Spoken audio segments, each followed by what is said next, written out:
Hello and welcome back. This is video number 6 and we're going to talk about product attributes.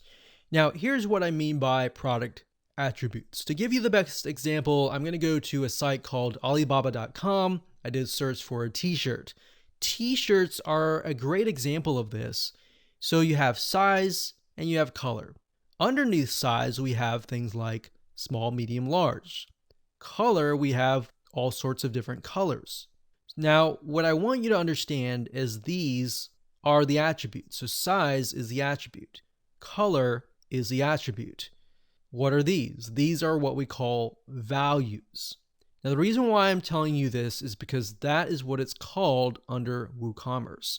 So if we were to go under here, and let's just refresh this page, you can do it of two different ways. You can go under attributes and add them there, or you can add them on the actual product that you're editing. I like to do it on the product that I'm editing because I can add the values. And under attributes, you can only add the attributes. So think of attributes kind of like a category of product attributes. So we have color and size. Since we're dealing with like water filters, we can have size. So you pick and choose the attribute, you click on add, and then of course you're going to see values.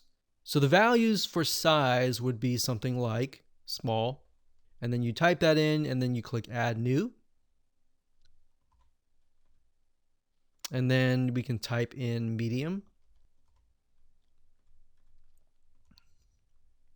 And of course large.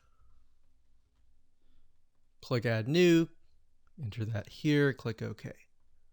And that's it. That is how to add a product attribute. Now, of course, if it were color, let's say color, you would do the same thing. Let's say we have brown. So you click on add new, click OK, click add new,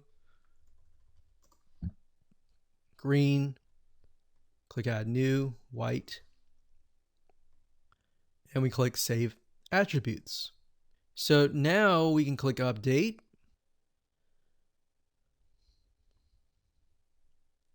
And there we go. So we go under attributes, we can see that we have large, medium, small. Under color, we have a variety of different colors.